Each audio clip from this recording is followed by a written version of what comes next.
nito sa kapatid ko? Aswang! Sabi ko na nga ba, aswang lang nanay niyo! Aswang!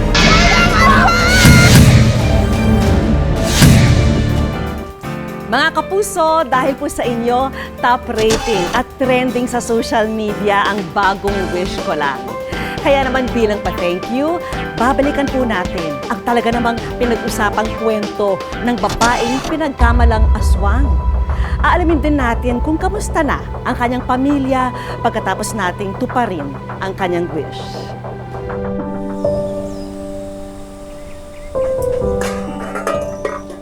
Uy!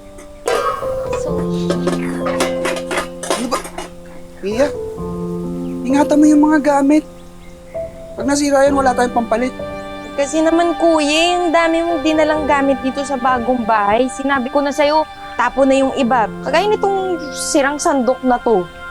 Huwag niyang sandok ha. Paborito ni nanay yan, hahanapin niya pa yan. Kuya, Ano? hindi na yan nahanapin ni nanay.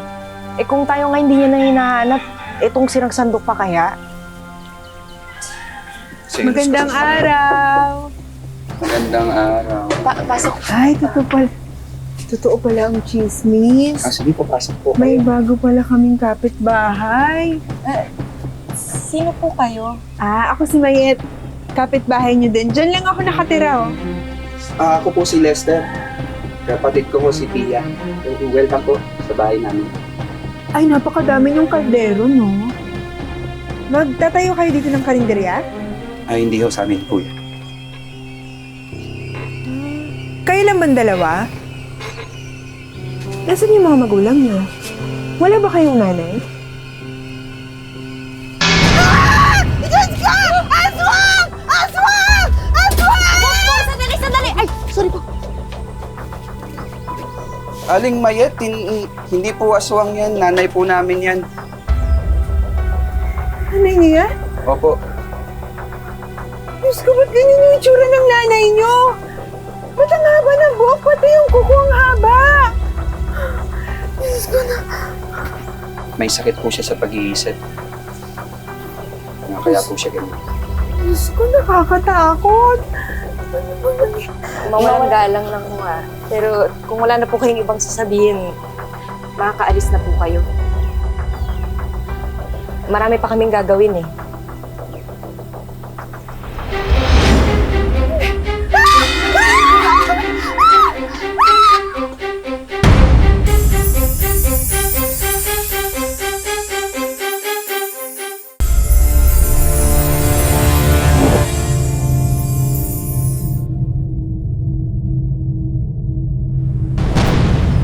Gina! Gina yung mga manok! Kuya! Kuya! Yung mga alaga natin nagkakamatay!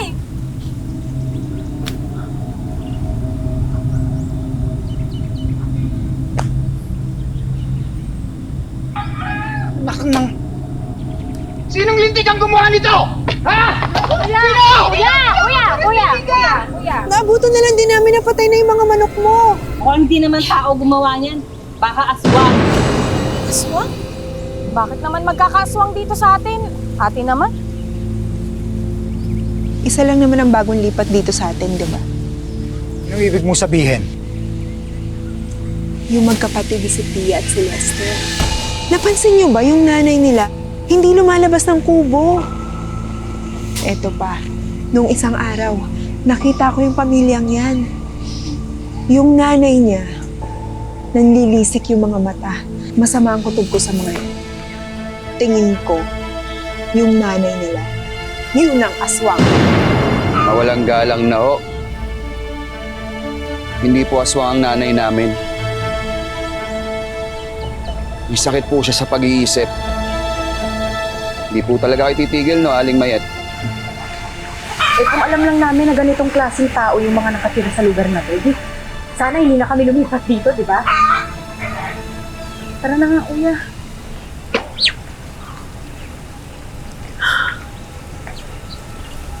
Gusto naman ngayon? Makachismosa mo rin kasi. Ay, hindi ako chismosa, Gina. Nag-iingat lang ako. Dahil iba talaga ang kutob ko sa magkapatid na yan. Mag-iimbestiga ako at papatunayan ko sa inyo. Yung nanay ng dalawang yan, yun ang aswang.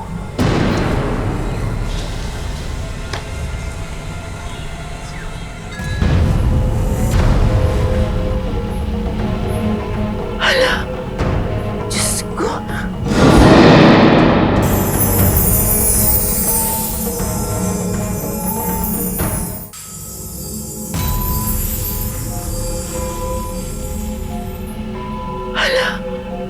Diyos ko. Sabi ko na nga, Bay, aswang talaga itong babae ito.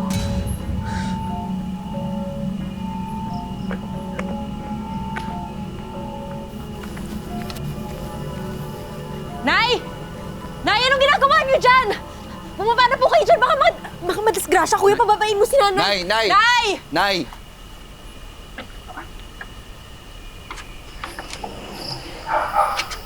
Nay. Nay.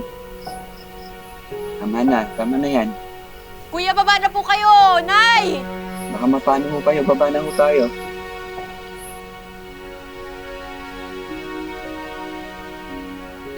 Isang subo na lang, Nay. Kailangan niyo kumain. Di sana tayo magiging ganito kundi dahil kay tatay. Hayaan mo na siya. Kaya nga tayo lumayo, di ba? Para hindi na niya na tayo masaktan. Kuya, natatakot ako para kay nanay. Huwag ka mag-alala. Mga chismis lang yun. Mga salita lang yun. Hindi tayo masasaktan ng mga salita lang. Ang daming nagsasabi dito na aswang daw siya. Kung alam lang nila kung sino yung tunay na umaswang sa atin. 99, 100. Nay, bakit po kailangang 100 beses sinusuklayan ng buhok? Ang dami naman. Siyempre, para makintab at matibay ang tubo nito. Tsaka, para mas madaling humaba. Kaya nga gustong-gusto ko na nga po itong humaba kasi di ba mas maganda sa babae yung mahabang buhok? Kaya nga dapat, lagi kang nagpasuklay kay nanay. Yeah! Nay, ito na po yung mga pinamili niyo. Basta po. Huwag niyo na itago. Nakita ko na eh. Nay, sinaktan na naman kayo ni tatay, no? Patingin nga. Hindi, wala. Pati sa mukha.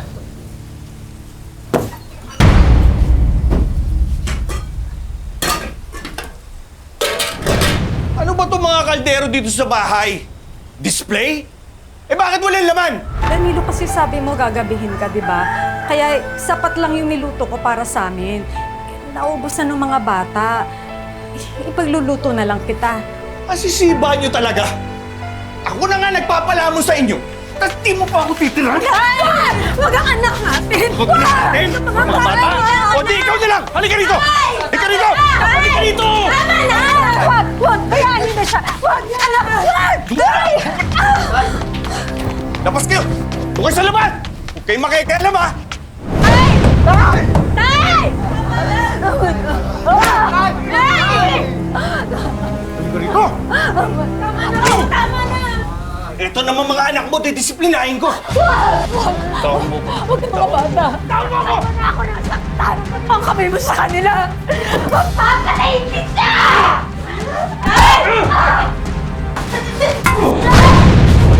Magbukas ka mo, Tay! Oh! Samahan niyo na rin niyo! Mag-banding kayo!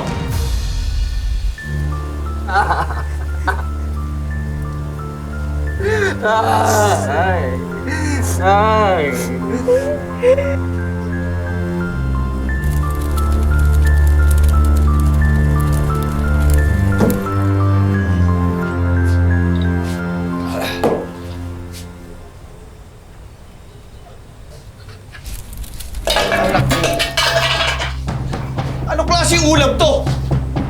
Ha? Tay, sorry po.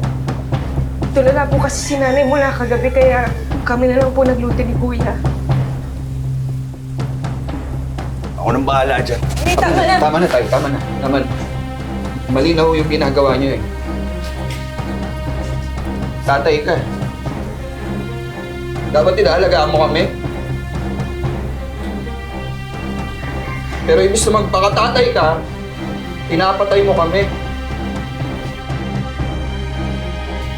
Matapang ka na. Ha? Lalaban ka? Lalaban ka? Ha? Matapang ka? Kaya mo na ba ako? Ha? Ha? Matigas ka na? Ha? Oo! Kasalanan mo to! Manang-mana sa'yo mga anak mo! Ay! Tama na mo! Ay! Huwag kang makialam! Tang! Ito na kayo kailan mo! Ah! Ah! Ah! Ah! Halika na! Tara na! Ah! Ah! Ah! Ah! Kuya, paano pag may gawin silang iba? Paano kung... Sige, para mapalagay ka, tuwing lalabas tayo, ikandado na lang natin ang bahay. Ha? Balikan po kayo sa dati. Mas ko na po kayo eh. Tingnan niyo nga po itong buhok ko, gulo-gulo na eh. Kayo po kasi yung nagsusuklay nito, di ba, palagi?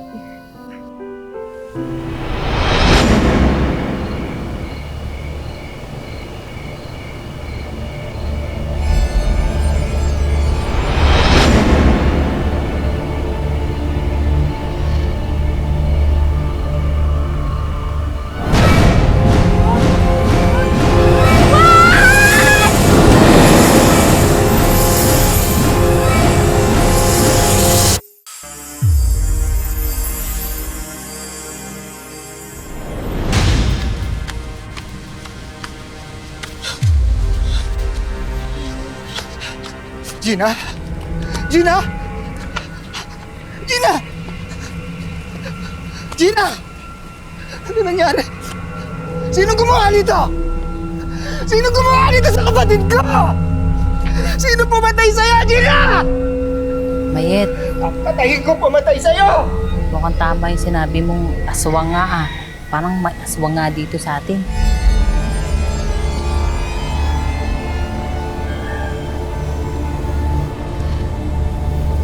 Halika na.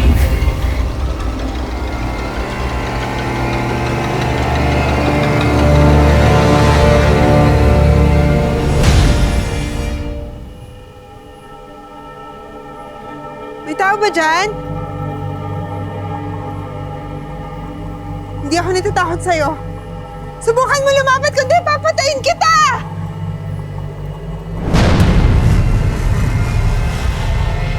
Tulong! Aswang! Aswang! Huwag kang lalapit! Huwag kang lalapit!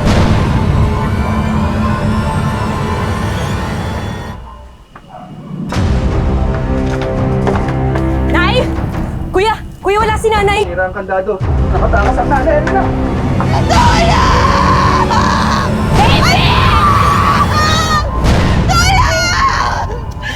Tama na po. Sabi ko na nga ba, aswang yan nanay niyo! Kayo ang mga salot dito! Hindi naman po yan totoo, Aling Mayit. Pasensya na po talaga. Hindi po kasi alam ng nanay namin yung ginagawa niya eh. Pasensya na po. Baby! Ay, nanay! Tama na! Baby! Aswang! Tulong, aswang!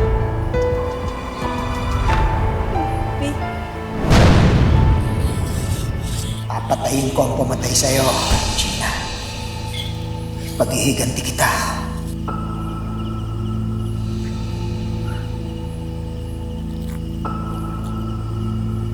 Mio! Mio! Mio, tulungan mo ako! Inatake ako ng aswang yung matanda si Imelda! Ano?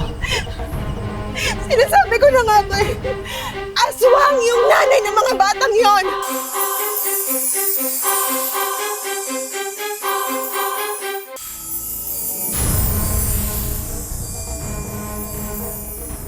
Ano?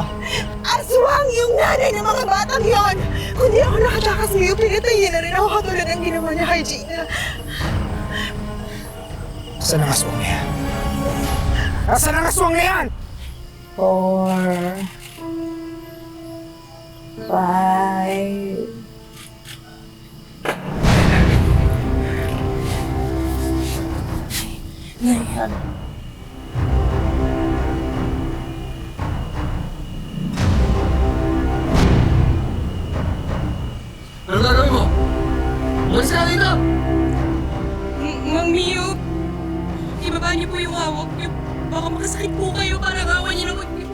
ng nanay mo, kapatid ko. Hindi niya magagawa yun! Mabait ang nanay ko! Aswang ang nanay mo! Unahan ko na siya bago niya maupusin lahat ng tao dito. Ay, Kaswa! Kuya!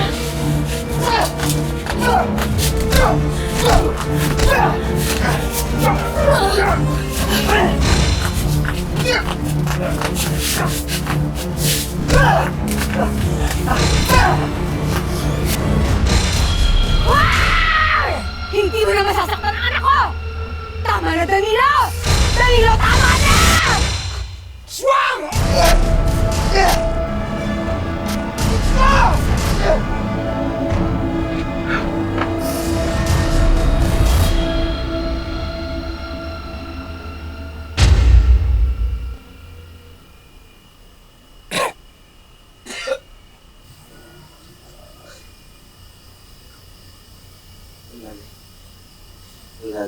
Kuya.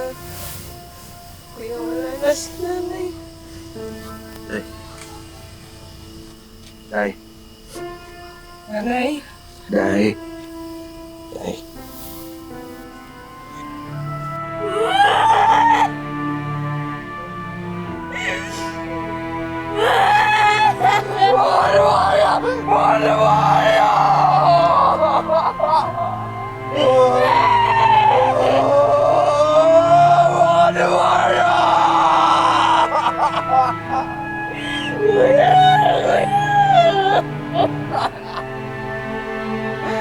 Ay!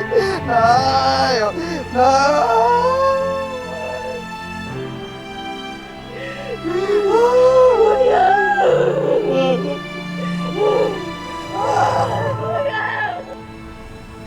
Wala nang tao dito sa kubo.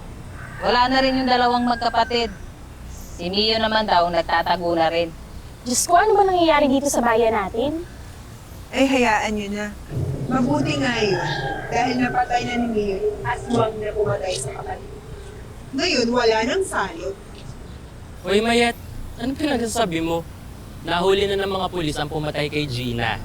Adik ang pumatay sa kanya tsaka dun sa mga alagang hayop ni Mio. Walang aswang dito.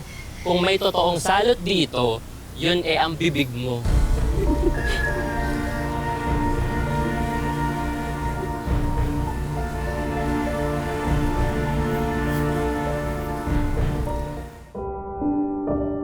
Dahil sa bangungot na sinapit at sa takot na rin para sa mga buhay nila, pinili na lang ni Lester at Pia, hindi nila mga tunay na pangalan, na lumipat sa Davao at magsimula muli. Sobrang sakit yung namatay ang nanay ko na walang kalaban-laban at walang kasalanan at inosente siya. At dahil hindi pa rin nahahanap ang taong pumatay kay Nanay Imelda, masakit man, ipinagpasa Diyos na lang ito kina Lester at Pia. Palagi akong lumalapit sa kanya at palagi nag-pray kay God na sana masaya na ako sa aking buhay. Sa kabila ng community quarantine noong 1 taon, gumawa ng paraan ang aming team para ipadala ang aming mga regalo kina Lester at Pia sa Davao. Malaking tulong po ito para po makapagsimula kami ng aming kunting pangkabuhayan. Trending at pumalo na sa mahigit 26 million views online ang kwento ni Lester at Pia. Kahit na nga ang mismong gumanap sa kwento naantig sa storya nila.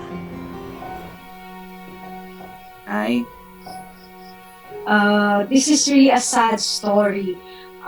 Kasi napaka-inosente nung character ko. It happens in real life. Minsan kung sino pa yung walang ginagawang kasalanan, kung sino pa yung inosente, sila pa ang sobra natin sinasaktan. Imagine the children of that lady na pinatay nila, yung character ko. May trauma na yun habang buhay. Napakabigat ng buhay ng mga batang yun. Sana maging maganda ang kapalaran nila after niyang mga nangyari sa kanila. After that episode, marirealize mo lalo, mariremind ka na maging mas gentle sa mga words mo, sa mga salita mo. Na-remind ako na family will always be there. Halos 1 taon na rin mula nang i-feature namin ang kwento ni Pia. Kamusta na kaya sila ngayon?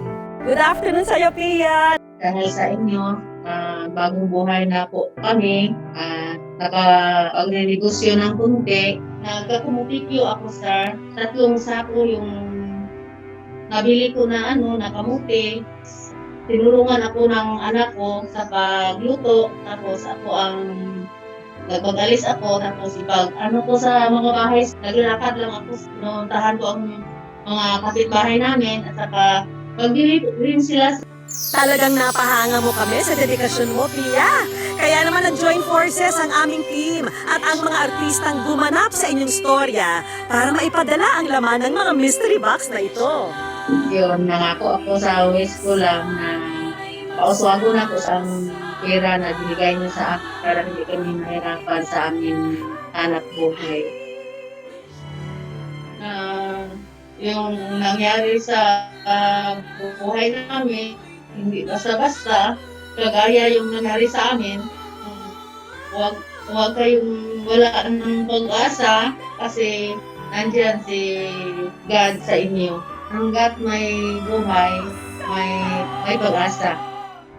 Mga kapuso, lagi po natin tatandaan, hanggang hindi tayo napapagod humiling at maniwala, hindi rin tayo mapapagod lumaban sa buhay. Ako po si Vicky Morales at ito po ang bagong Wish Ko Lang.